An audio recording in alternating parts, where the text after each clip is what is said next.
All right, buckle up because if you told me 5 years ago that moving 12 miles out from the nearest Starbucks would end with police raids, courtroom drama, and a sign on my gate that reads, private property, not part of any HOA, I'd have laughed in your face.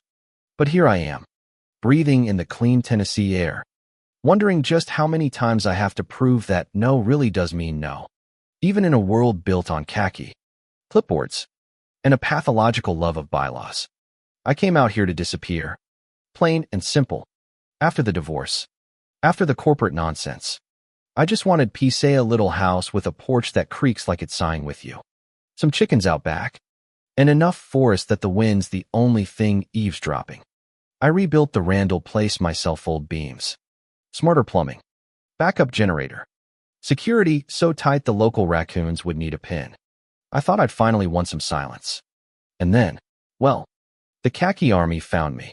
You ever see a Lexus creep up a gravel drive like it's casing a bank? Not a barn. That's how it started. 3 of them, led by a woman who looked like she'd never had mud on her shoes, Karen, president of the Stone Point Estates HOA.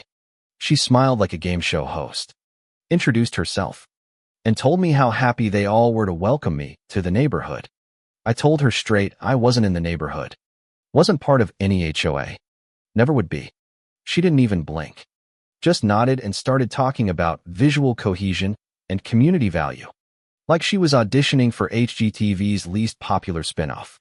You know that look people get when you don't give them what they want, like you're the last speed bump on their drive to world domination? That was Karen. She left with her little entourage, but not before her iPad guy snapped a few photos of my solar panels. Red flag number 1. Then came the letters first, all voluntary guidelines, full of sweet talk about harmony. Then a little sharper. No stamps. No signatures. Just demands. Trim the hedges. Move the panels. Lower the fence. My answer? Burn barrel. I figured. Maybe that's it. Annoying, but manageable. Wrong. Next thing I know, there's a guy in a golf cart at my gate, measuring my fence with a laser. I step out of the barn, takes off like he's seen a ghost. That's when I start filing reports, installing more cameras, timestamping everything. When people like Karen don't get what they want with a smile, they get creative. And it got weird. Fast.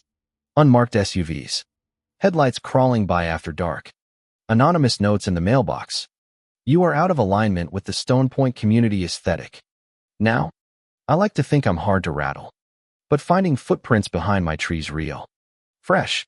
Right where the cameras didn't quite reach? That'll put a lump in your throat. I doubled down more cameras. Perimeter alarms. Even a backup recording node in the attic streaming off-site. Because suddenly, this wasn't a neighborly dispute. This was someone keeping tabs on my every move. It escalated. First, cops pounding on my door at midnight. Sirens. Megaphone Somione had called in a fake 911 report about domestic violence and a firearm. Never mind, it was just me, watching movies and nursing a glass of rye. I handed over my ID, showed them the cameras, told them if they wanted inside they'd need a warrant. They left, slow and sour, but not before making a note that I was uncooperative. That stung, but not as much as reviewing the footage and finding Karen's SUV parked by the trees. Her pacing, making calls, 8 minutes before the cops rolled in.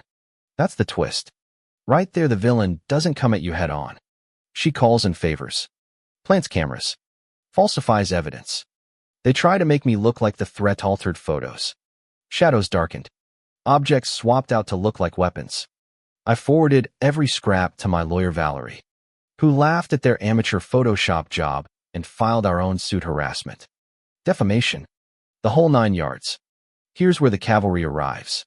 Marcus, my old colleague from the federal auditor's office, found the real smoking gun patrol contracts between the HOA and the sheriff's department. Falsified maps. Public resources being used to harass me off my land. Karen and her crew weren't just mean, they were criminal. You ever sit in a courtroom, see your nemesis twitching across the aisle, and realize you're about to win not just for you, but for every little guy out there who ever got steamrolled by a bunch of clipboard commandos? It's satisfying. Evidence lined up like dominoes, forged surveys, bribes to deputies, Minutes from HOA board meetings plotting to force me out for a clubhouse expansion. And when the judge asked if it was just a mistake, why do your emails say, let's try again Friday night, maybe call in a welfare check? Karen just froze. And then the hammer dropped: criminal investigation, arrest warrants, asset freezes. Watching her get cuffed right there in front of all her loyal minions? I wish I could bottle that feeling. The verdict: HOA dissolved. Their assets liquidated to pay damages and fines. I got over $1 million in restitution. A big legal win for Valerie. And a shiny new nonprofit home safe dedicated to helping other folks like me stand up to bullies in boardrooms and on back roads. The sign by my new gate says it all: private property. Not part of any HOA. But the real victory? Every message I get from someone who says, thanks. You gave me the guts to fight back. And yeah, there's the thing. Justice isn't automatic. It takes evidence, patience, the right allies, and a willingness to go the distance.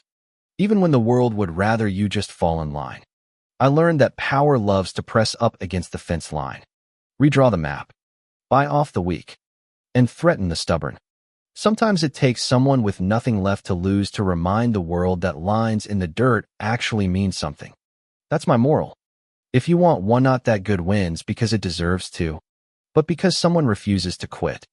Now, I still sit on that porch some evenings, coffee in hand, watching the tree line. The silence is different, thicker, sweeter, but every so often, I think about how close I came to losing it all. How many others have? So I'll ask you, where do you draw your line? What would you do if the people with the power decided your boundaries didn't count? Would you fight back or just let them rewrite your story? Let me know below. Drop your story. Share your line. Tell me where you stand on justice, power, and the right to your own land. I've told you mine, now I want to hear yours.